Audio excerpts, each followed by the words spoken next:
ఓం శ్రీ గురుభ్యో నమః. హరి ఓం మహా గణానాం త్వా గణపతిగుం భవామహే కవిం కవీనాముపమశ్రవస్తమం జ్యేష్ఠరాజం బ్రహ్మణాం బ్రహ్మణస్పత ఆనశృణ్వన్నోతభే సీదసాధనం శ్రీమహాగణాధిపతయే నమః. ప్రణో దేవీ సరస్వతి వాచేభిర్వాచనీవతే ధీనామవిత్రేవతో శ్రీమహాసరస్వత్యై నమః. శ్రీగురుభ్యో నమః. హరి ఓం. అందరికీ కూడా నమస్కారం. ప్రతి ఒక్కరికి కూడా పార్వతీ పరమేశ్వర అనుగ్రహం కలుగుతూ ఆయురారోగ్య మనోవాంఛలు కలుగుతూ ఉండాలని మనస్ఫూర్తిగా కోరుకుంటూ ఈ నవంబర్ నెలలో తులాలగ్నం నందు శుక్రుల్లో రవి అదేవిధంగా చంద్రుడు బుధుడు ప్రవేశించడం, దానివల్ల కలిగేటువంటి మార్పులు అంటే నవంబర్ 10వ తారీఖు నుంచి 25వ తారీఖు వరకు కూడా కొన్ని రాసుల వారికి రాజభోగం అనేటువంటిది ఏర్పడుతోంది. ఏ రాశి వారికి ఈ రాజభోగాలు ఏర్పడుతున్నాయి? కొంతమంది ఆర్థికంగా అప్పులు తీర్చి ప్రశాంత వాతావరణాన్ని నెలకొల్పుకుంటున్నారు. అందులోనూ శుక్రుల్లో చంద్రుడు ప్రవేశించడం వల్ల అద్భుతమైనటువంటి అవకాశం కలిగేటువంటి గోచర జరుగుతుంది.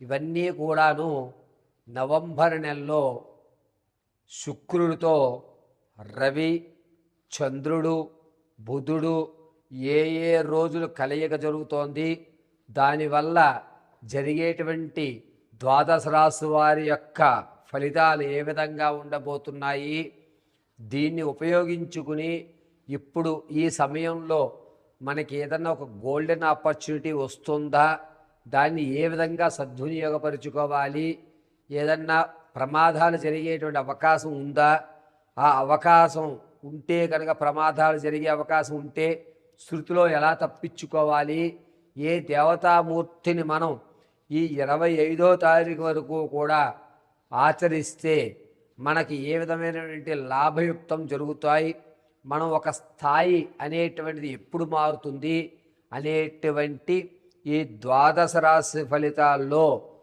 తులారాశి యుక్తంలోకి శుక్రుడు అందలి రవి చంద్రుడు బుధుడు ఏ రోజు మారుతున్నారు, ఈ మార్పుల వల్ల జరిగేటువంటి పరిణామాలు ఏ విధంగా ఉండబోతున్నాయి, దీని పరిష్కారాలు ఏమిటి, తాత ముత్తాతల నుంచి సంభవించేటువంటి ఆస్తి వ్యవస్థలు ఏమన్నా మనకి అందిపుచ్చుకుంటామా, భార్యాభర్తల మధ్య కీచులాట్లు పెరుగుతాయా అనేటువంటి విషయాలు కూలంకషంగా పరిశీలన చేద్దాం.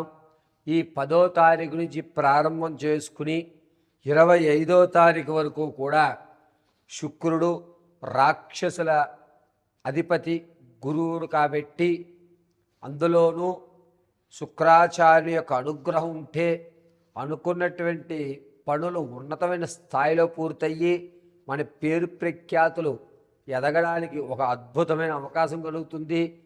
ఈ ద్వాదశ రాశుల్లో వారికి కూడా 5 రాశుల వారికి అద్భుతంగా ఈ 25 వరకు ఒక గోల్డెన్ పీరియడ్గా చెప్పచ్చు. ఏ రాశి వారికి ఈ గోల్డెన్ అవకాశాలు ఏర్పడుతున్నాయి, ఈ ద్వాదశ రాశుల్లో ఏ రాశి వారు ఆర్థిక సమస్యల నుంచి బయటపడిపోతున్నారు అనేటువంటి విషయాన్ని మనం కూలంకషంగా పరిశీలన చేసుకుందాం. అంతేకాకుండా వచ్చేటువంటి ప్రమాదాలు తప్పించుకోవడానికి ఏ మూలమంత్రాన్ని మనం పఠించుకోవాలి అనేటువంటి విషయాన్ని కూడా మీకు అమ్మవారి అనుగ్రహంతో నాకు ఉన్నటువంటి జ్ఞానాన్ని ఉపయోగించి చెప్పడం జరుగుతుంది.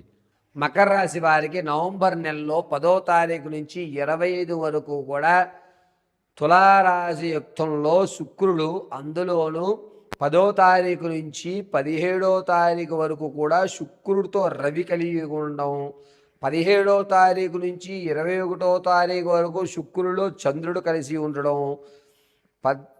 19వ తారీఖు నుంచి 25 వరకు కూడా శుక్రుల్లో బుధుడు కలిసి ఉండడం వల్ల జరిగేటువంటి మార్పులు ఏమిటి అనేటువంటిది మనం ఒకసారి పరిశీలన చేద్దాం. శుక్రుల్లో రవి ప్రవేశించడం వల్ల 10వ తారీఖు నుంచి 17వ వరకు కూడా మకర రాశి వారికి అనూహ్యంగా మీ ప్రమేయం లేనటువంటి చోట మీ పేరు రావడం, మీరు అనూహ్యంగా ఆ పనిని పూర్తి చేయడం, ఇది నేనేనా చేసింది అని ఒక సందిగ్ధంలో ఉండగా మిమ్మల్ని జనాలందరూ గౌరవించడం, నీ వల్ల ఏంది నీ వల్ల ఏంది అని అనూహ్యమైన పేరు మీకు రావడం, దీనివల్ల సమాజంలో గౌరవం పెరగడం, ఆర్థికంగా కూడా కాస్త మీరు నిలబడడం అనేది జరుగుతూ ఉంటుంది. మకర రాశి వారికి 17వ తారీఖు వరకు కూడా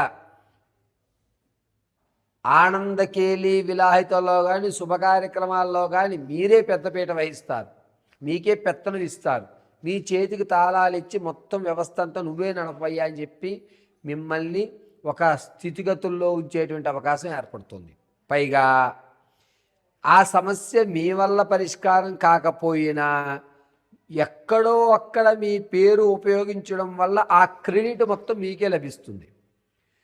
ఇక మకర రాశి వారికి 17వ తారీఖు నుంచి 21వ తారీఖు వరకు కూడా శుక్రుల్లో చంద్రుడు ప్రవేశించడం వల్ల నేను తీసుకున్న క్రెడిట్ ఖచ్చితం కాదు, నేను ఏదన్నా సాధించాలి, రేపన్న రోజు ఎవరన్నా అడిగితే దానికి తగ్గట్టుగా సబ్జెక్ట్ నా దగ్గర ఉండాలి కదా అని మీరు కొంచెం మీ గురించి మీరు ఆలోచించుకుని శ్రమపడి కొంత విషయ పరిజ్ఞానాన్ని అయితే మాత్రం అన్ని రంగాల మీద అలా కేంద్రీకృతం చేసి ప్రతి విషయాన్ని తెలుసుకుంటారు.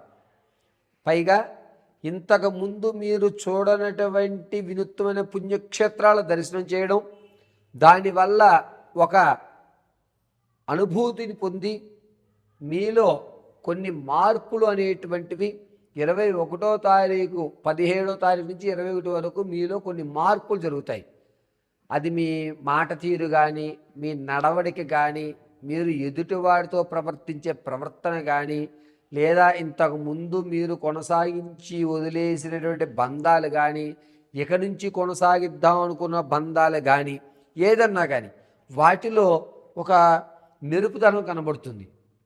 ఇదే ప్రవర్తన ఇంతకు ముందు ఉంటే మనం ఇలా ఉండేవాళ్ళం కాదుగా, మన స్థితే మారేదిగా, సర్లే అనేటువంటి ఒక విధానంలోకి జనాలందరూ ఈ మకర రాశిలో ఉన్నటువంటి వారిని చూడడం జరుగుతుంది.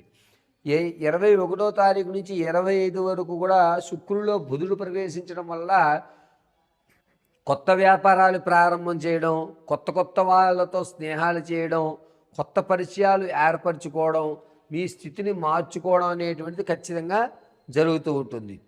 ఈ మకర రాశి వారికి శుక్రుల్లో బుధుడు 21వ తారీఖు నుంచి 25 వరకు కూడా ప్రవేశిస్తూ ఉండడం వల్ల ఆరోగ్యపరంగా కొన్ని ఇబ్బందులు అనేటువంటివి మీకు ఏర్పడుతున్నాయి. ఏ విధమైన అంటే శరీరంలో మీరు అనుకున్నటువంటి విధానం పూర్తిగా మారుతుంది, మీ యొక్క స్థితిగతులు అనేటువంటివి మారుతుంటాయి, మీ యొక్క స్థితిగతులు మారడం అనేది జరుగుతుంది. మీరు ఎవరూ లేనటువంటి ప్రాంతాలకి ప్రమోషన్లు అవ్వడం, అక్కడ ఏమీ తెలియకపోయినా కొత్త వాతావరణాన్ని అలవర్చుకొని మీ యొక్క స్థితిని మార్చుకోవడం అనేటువంటి చేస్తూ ఉంటారు. పైగా మకర రాశి వారు ఈ నెలంతా కూడాను ఏదన్నా గ్రామదేవత ఆరాధన చేయడం చాలా మంచిది.